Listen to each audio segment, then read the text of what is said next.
Baik, selamat pagi Bapak Ibu Saudara yang dikasih Tuhan. Gimana kabar saudara? Perayaan 17 Agustus kemarin meriah di tempat kita masing-masing. Amin.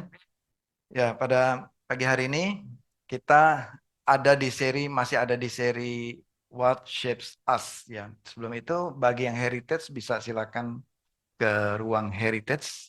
Ada khusus untuk heritage pada pagi hari ini. Ya, saya rangkum sedikit what shapes us dalam ini kita ada di minggu yang keempat ya. Apa ini kita bicara tentang apa yang membentuk hidup kita, apa yang kita izinkan untuk membentuk kehidupan kita sehari-hari. Sehingga semakin hari semakin menjadi serupa dengan Kristus. Amin, Bapak Ibu Saudara.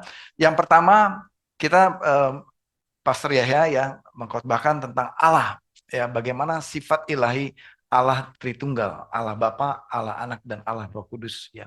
Kemudian minggu kedua kita belajar bahwa firman Tuhan yang mengubah kehidupan kita. Amin. Firman Tuhan yang membentuk kehidupan kita.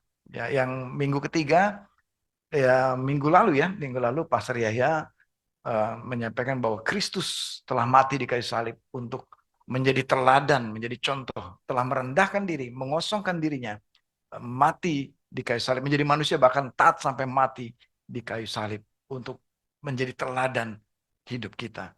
Nah, hari ini kita masuk ini jadi serinya nih ada di sini, ada di pinggir-pinggir. Nah, kita masuk ke gospel. Apa itu gospel? Nah, Bapak Ibu Saudara, jadi hari ini saya eh, kita sudah menyusun jadwal yang akan sharing pada pagi hari ini adalah Pak Yodi ya. Belum belum pastor ya, mungkin tadi Pak Ivan hampir-hampir pastor gitu ya. Ya. Eh, jadi Bapak Ibu Saudara, kita tema khotbah ini sama dengan di Kuningan. Ya, kita sama dari setiap hari Rabu ya kita mempersiapkan bersama-sama ya dengan semua gembala dari Kuningan ya, kita melalui Zoom kita persiapkan sama-sama dan tema ini dalam 6 minggu ini. Jadi kita percaya message-nya juga bisa sama, bisa ada perbedaan yang tergantung eh, di Kuningan kebutuhannya dan di Kelapa Gading kebutuhannya. Dan saya percaya pada pagi hari ini pesan firman Tuhan akan memberkati kita semua. Amin. Dan bukan hanya kita, ini juga bagi keluarga kita, bagi orang yang kita kasihi juga. Biar firman ini akan terus diberitakan menjadi berkat bagi kita semua. Amin. Kita siap mendengarkan, akan dilanjutkan oleh Pak Yodi. Silakan Pak Yodi bisa memberitakan firman.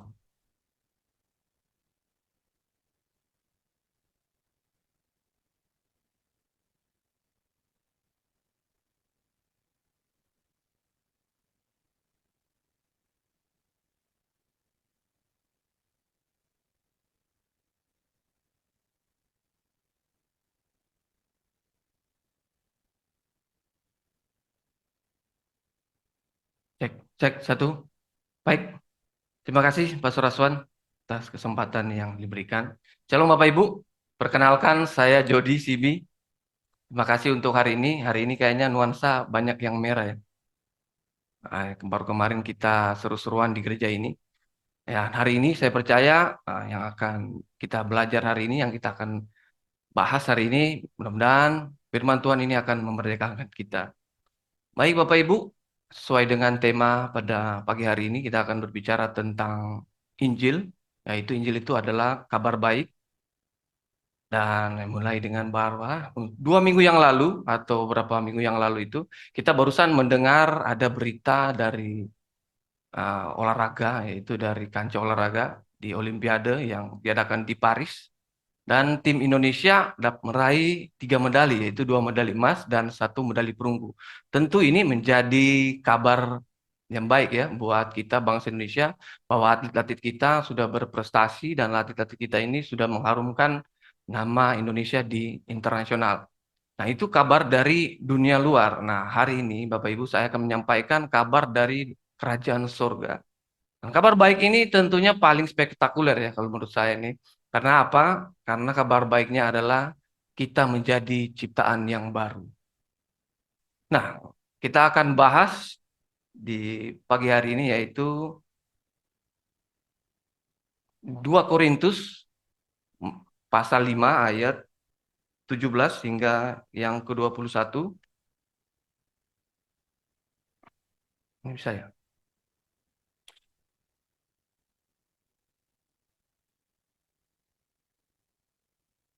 Ah, Bapak Ibu, mari kita membaca sama-sama. Kita undang untuk Bapak Ibu untuk bangkit berdiri. Kita akan menghormati Tuhan dan kita akan membaca bersama-sama dari ayat 17 hingga yang ke-21. Jadi, siapa yang ada di dalam Kristus, ia adalah ciptaan baru, yang lama sudah berlalu, sesungguhnya yang baru sudah datang. Dan semuanya ini dari Allah yang dengan perantara Kristus telah mendamaikan kita dengan dirinya dan yang telah mempercayakan pelayanan pendamaian itu kepada kami. Sebab Allah mendamaikan dunia ini dengan dirinya oleh Kristus dengan tidak memperhitungkan pelanggaran mereka. Ia telah mempercayakan berita pendamaian itu kepada kami. Ayat 20. Ayat 20. Jadi kami ini adalah utusan-utusan Kristus, seakan-akan Allah menasihati kamu dengan perantara kami. Dalam nama Kristus kami meminta kepadamu, berilah dirimu didamaikan dengan Allah. Dia yang mengenal dosa telah dibuatnya menjadi dosa karena kita, supaya dalam dia kita dibenarkan oleh Allah. Bapak Ibu, mari kita berdoa.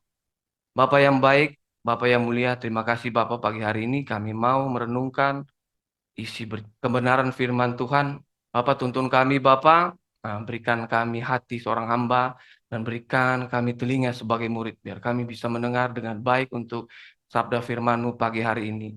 Berkati hamba-Mu ini Bapak untuk berkata-kata seturut dengan kehendak-Mu, dan juga agar supaya yang keluar dari hamba-Mu ini adalah kata-kata yang berasal daripada Engkau dan seturut dengan kehendak-Mu dan mudah dimengerti.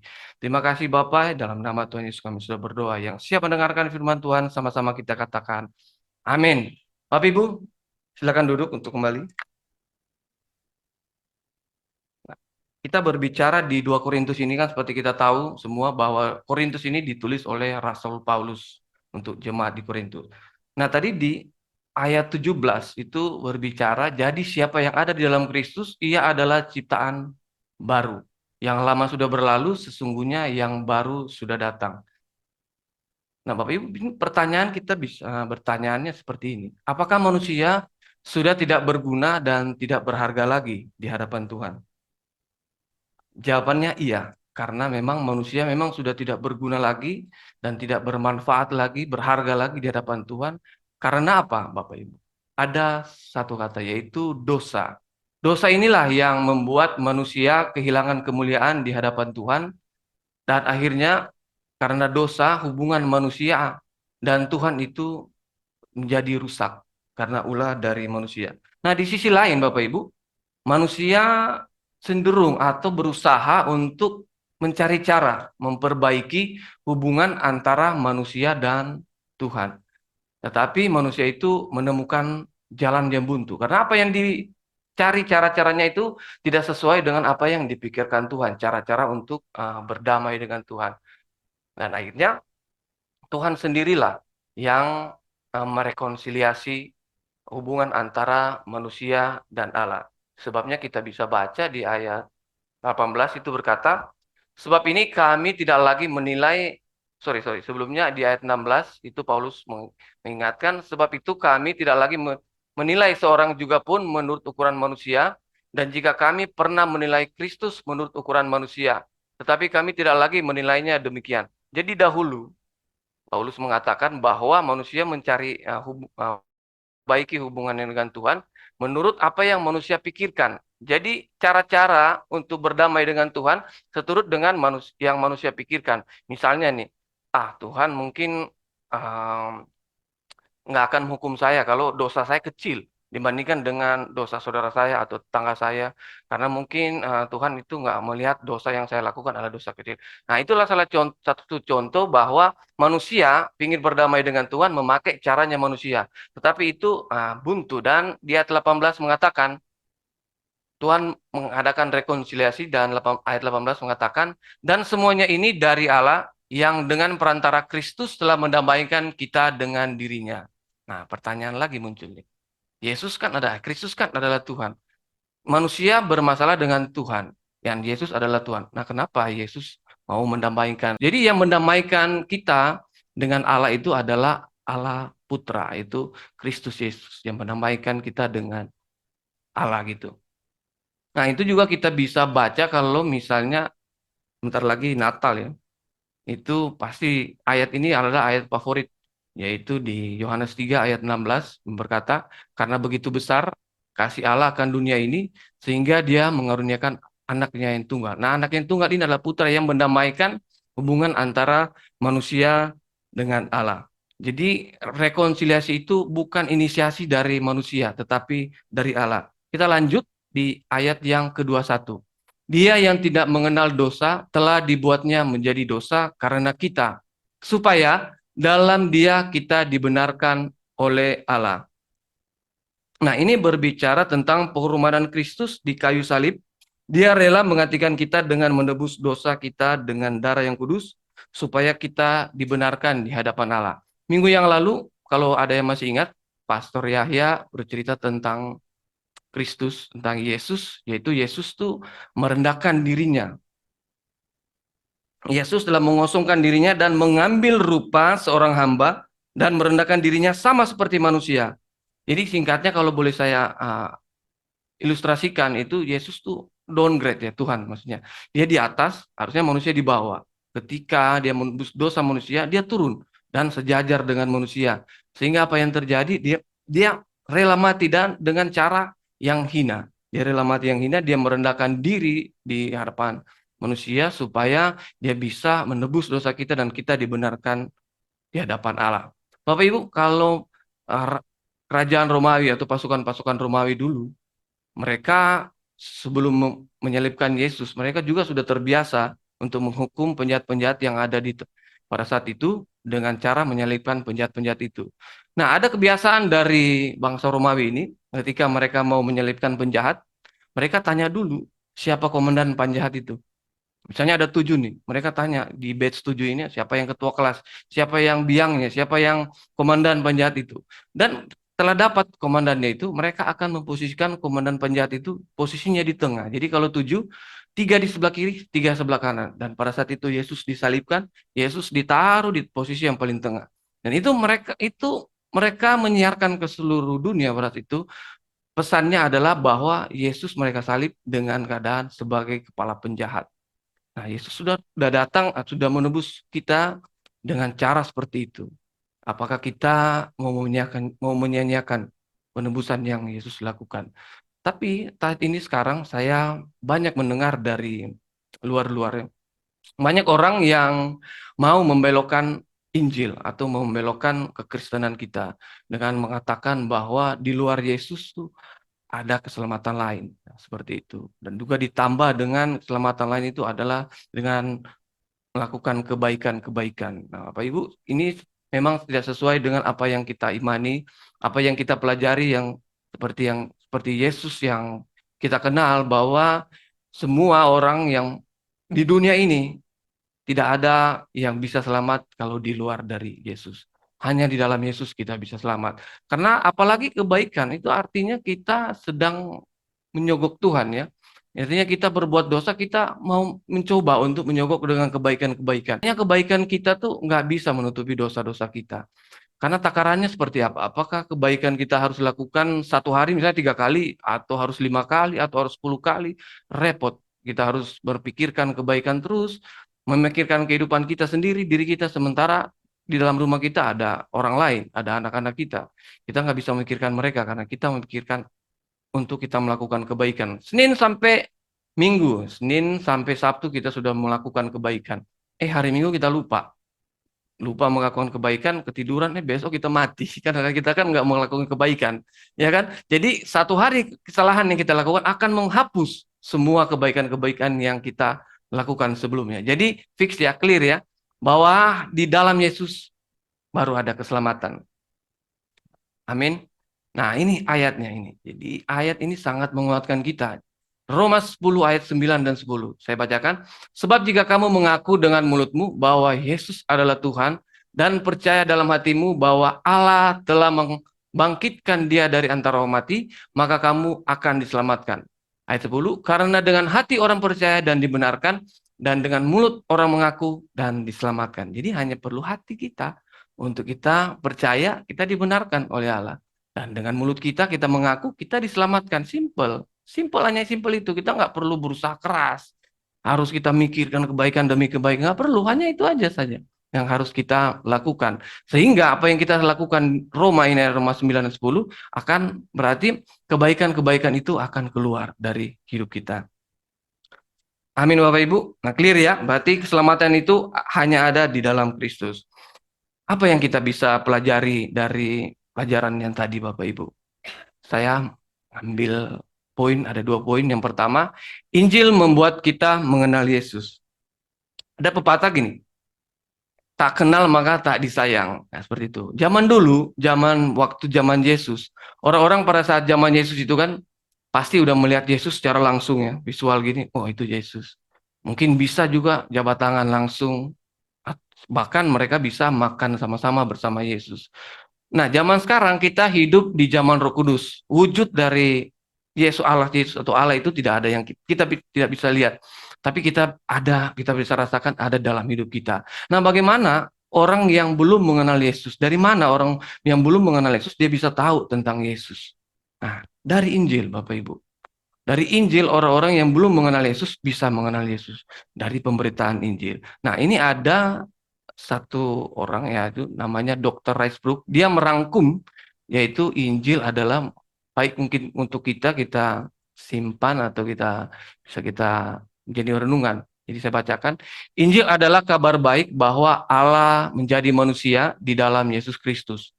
Dia menjalani hidup yang seharusnya kita jalani dan mengalami kematian yang seharusnya kita alami, menggantikan kita. 3 hari kemudian dia bangkit dari antara orang mati, membuktikan bahwa dia adalah anak Allah dan menawarkan karunia keselamatan dosa kepada siapa saja yang bertobat dan percaya kepadanya.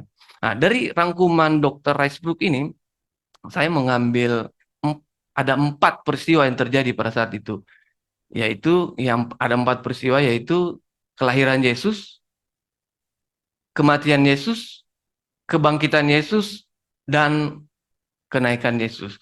Jadi yang dirangkum tadi itu ada 4 peristiwa dan 4 peristiwa ini sangat sakral dan bagi orang Kristen ini tidak boleh lupa bahwa ini adalah peristiwa kekristenan kita. Kita harus tahu bahwa kekristenan kita, inti dari kekristenan kita itu adalah dari 4 peristiwa itu.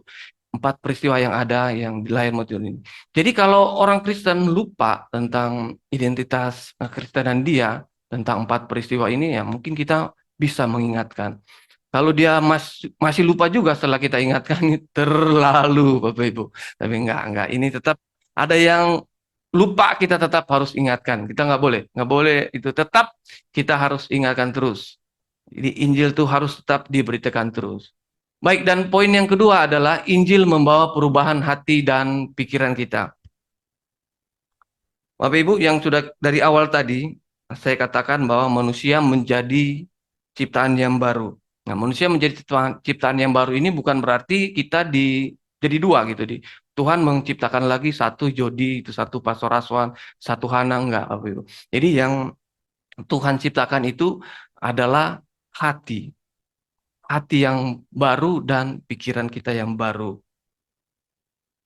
Nah, minggu yang lalu, pada saat hari Minggu, pulang dari gereja, saya bercakap-cakap lah dengan Jane dalam perjalanan.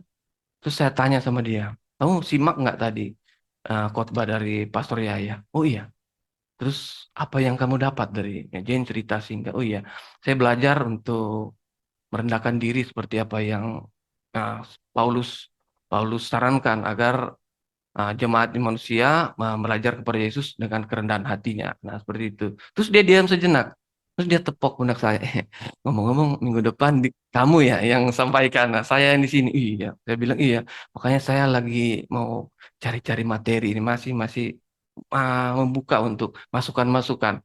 Terus dia mungkin diam, terus dia mikirkan, kayaknya mungkin saya nggak pede nih, karena kan minggu lalu Pastor Yahya yang di sini kan, jadi dia bilang sendiri, wah Pastor yang disampaikan Pastor Yahya itu uh, materinya luar biasa dan Yahya juga dengan semangat yang luar biasa ya. Mungkin dia mikir saya begitu, tapi saya diam aja. Terus dia bilang gini, ya udah tentang apa ya, tentang Injil. Ya udah ceritakan aja tentang perubahan dirimu. Oh iya, tetap saya masih biasa. Terus dia bilang ini, kamu berubah loh. Ih, pernah nggak, Bapak Ibu pernah nggak begini? Pada saat melihat kiri, ke kanan, ke kiri lagi. Pernah nggak? Kamu serius? Emang saya Satria Baja Hitam mau berubah? Enggak, benar loh. Kamu berubah. Dia cerita. Sepanjang jalan itu dia cerita perubahan saya. Saya bilang, wah ini jangan-jangan bikin saya apa surga telinga ini kuping saya ini cuman biar bukan bikin saya senang kalinya. Tapi benar dia cerita tentang perubahan saya. Jadi memang sebelum saya di tempat ini di Every Nation, saya dulu memang ya Kristen KTP lah. Ya kayak kapal selam lah. 3 tahun sekali muncul ya kan, 2 tahun muncul ya nggak nongol lagi hilang seperti itu. Nah jadi ada area-area saya yang memang menurut firman Tuhan salah itu. Jadi memang saya jujur saya akan memberikan kesaksian ini karena ini memang benar-benar terjadi dan saya mengalami perubahan. Jadi saya dulu tuh punya kebiasaan tuh kalau marah anak saya bikin saya marah, tangan saya ini kecepatannya melebihi kecepatan cahaya. Wih, luar biasa. Cahaya kan shoot, cepat sekali. Itu tangan saya lebih cepat dari kecepatan cahaya. Enggak, ini hiperbola. Nah, jadi maksud saya itu saya nggak bisa kendalikan maksud saya seperti itu kan. Nah, jadi itu terus menerus tiap hari berlangsung lama-lama sampai satu saat Jane bilang ini, lama-lama nanti anak-anak kamu takut loh sama kamu. Nanti akan melakukan apa saja takut. Nah, karena mereka takut karena kamu main mukul gitu. Nah, seperti itu. Ini saya jujur, benar-benar saya minta maaf, saya jujur. Nah, terus saya bilang sama dia, nggak apa-apa lah, ini kan aturan saya orang tuanya, ini menurut aturan saya, yaitu biarkan ini saya punya cara sendiri untuk mendidik anak. Nah, ternyata lama-kelamaan memang saya bosan juga nih, tungtang-tungtang kan begitu. Akhirnya ternyata saya akan butuh rekonsiliasi. Dan rekonsiliasi itu bukan saya yang inisiasinya sendiri, tapi Tuhan ya yang merencanakan rekonsiliasi ini. Akhirnya apa? Saya diarahin, dia bilang, ayo kita ke gereja. Hari itu kok saya sukacita banget, ayo ayo di mana gerejanya? Kita masih cari-cari nih kan. Kita masih gereja ikut mallnya di mana kita ikut. Oh, mallnya sana, ayo kita ke sana. Mallnya di sini, ayo kita gereja di sini gitu kan. Jadi mallnya nggak ada gereja kita paksain ada gereja dong gitu kan. Enggak gitu. Jadi seperti itu. Akhirnya saya hari itu saya ikut terus di mana gereja ini cari-cari kan nggak ada. Oh ini ada, ya udah masuk di mall. Waktu itu Golden Truly. Nah gereja tuh udah dua ternyata pas nyampe ada yang jaga. Ada gerejanya di mana ya Pak? Bapak mau gereja yang mana? Emang kan ada banyak gereja sini. Iya ada dua nih, dua pintu sebelahan Pak Bu. Nah yang satu udah mulai, yang satu belum. Ini deh. Yang belum deh, masuk. Saya masuk lihat ada Pak Soraswan, ada Pak Kris, Bu Kris, nah itu ada Kok Nail, ada keluarga Bungaran. Oh Hana dulu masih kecil gini, masih kecil maksudnya Hana. Nah sampai situ, akhirnya saya mulai hidup saya diubahkan. Saya diubahkan, mentor saya langsung dua. Nah itu mentor saya, sehingga pada saat tuan-tuan ditanya apa yang mau didoakan, area-area mana? Saya langsung bilang, kecepatan tangan saya lebih cepat dari kecepatan cahaya. Akhirnya benar Bapak Ibu, didoakan. Saya mau percaya tapi enggak, tapi itu terjadi loh. Mulai pelan-pelan, nggak langsung hari itu, tapi mulai pelan-pelan berubah. Jadi jangan diikutin yang tadi, yang diikutin yang ini, saya berubah. Nah itu yang harus diikutin. Saya berubah dan sekarang saat ini kalau saya marah, mata yang saya pakai, terus tangan saya kunci belakang ini kan. Lalu supaya kalau mau itu ngunci nggak bisa. Jadi harus ada action gitu kan. Kita beriman tapi harus ada action, harus ada pergerakan gitu. Kalau kita diam yang akan terjadi. Jadi saya merubah seperti itu Bapak Ibu. Jadi jangan dicontoh yang tadi, yang pertama, contohlah yang kedua, kita berubah. Nah, Bapak Ibu, ini saya mau sampaikan kepada Bapak Ibu.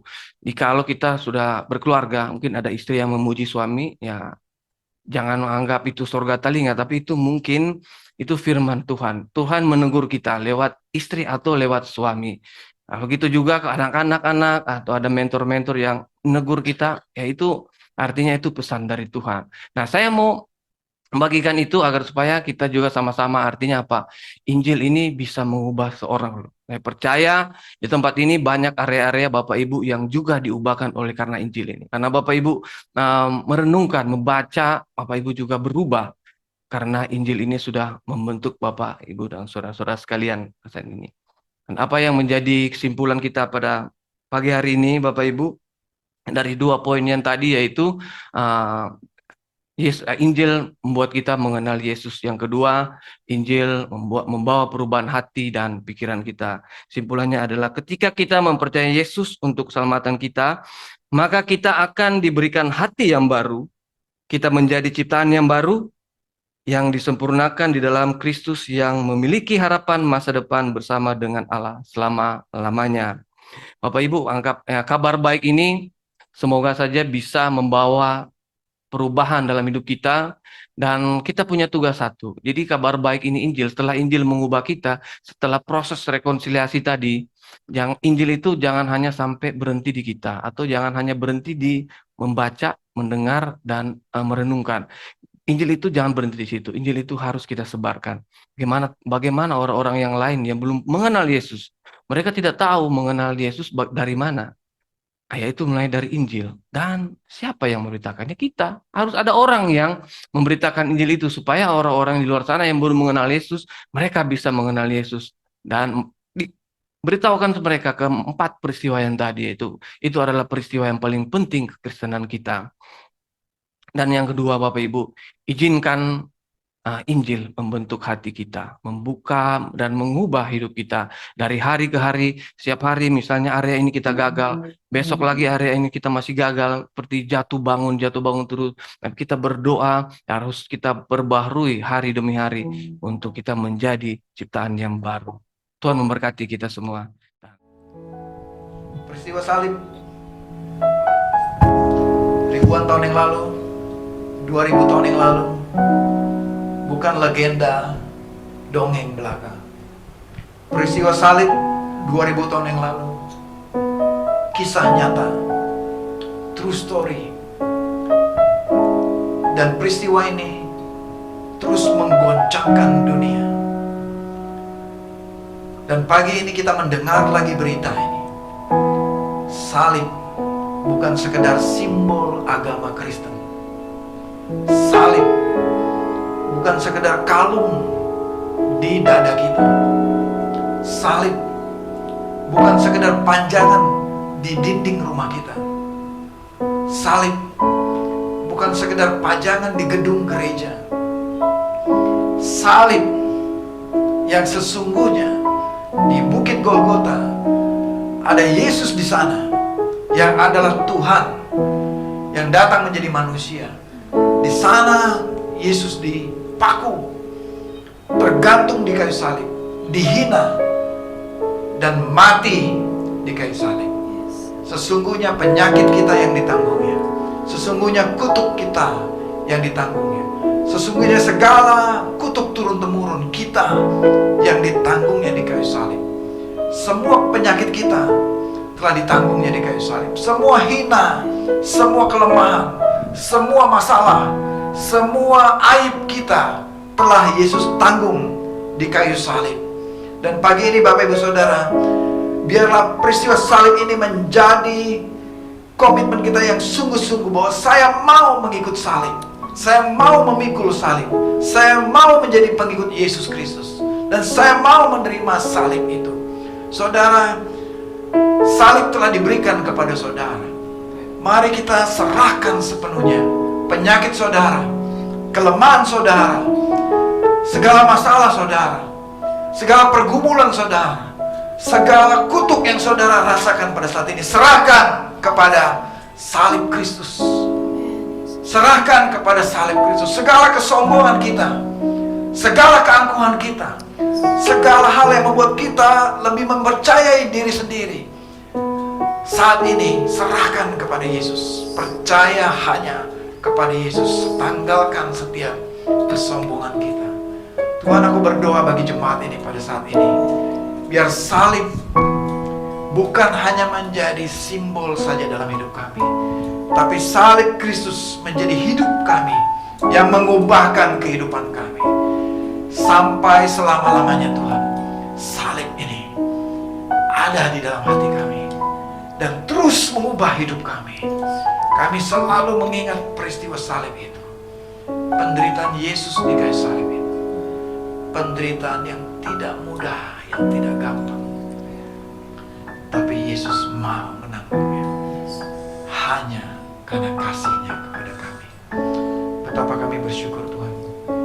Pagi ini, kiranya Roh Kudus menggugah hati kami, terus membangun kami, dan kami mau menghargai salib Kristus pada pagi hari ini. Thank you for the cross. Thank you for the cross. Thank you for the cross. Terima kasih Tuhan Yesus. Terima kasih Tuhan Yesus. Nah, saudara, saya undang bangkit berdiri. Mari kita terima berkat berita baik ini. Saudara terima dengan iman keselamatan, kesembuhan, pemulihan, penebusan, total recovery dari Tuhan. Karena ada salib Kristus yang menjadi jaminan bagi kita. Dan ada kebangkitan Kristus yang menjadi jaminan kemenangan buat kita. Tuhan, terima kasih untuk pagi hari ini, untuk firman yang begitu powerful yang menguatkan kami. Biar firman ini, hamba berdoa, tidak berlalu dengan sia-sia. Tapi firman ini akan tertanam di hati jemaat-Mu, jemaat yang terus melakukan firman Tuhan, jemaat yang bertumbuh dan berbuah dalam kehidupan dari hari ke hari. Terima kasih Tuhan untuk firman-Mu pada saat ini. Jemaat yang dikasih Tuhan, pulanglah dengan damai sejahtera. Kiranya kasih karunia Allah Bapa, Allah Putra, dan Allah Roh Kudus, damai sejahtera Tuhan Yesus Kristus menyertai engkau sepanjang umur hidupmu, dan terimalah berkat dari Tuhan. Tuhan memberkati engkau dan melindungi engkau. Tuhan menyinari engkau dengan wajahnya dan memberikan engkau kasih karunia.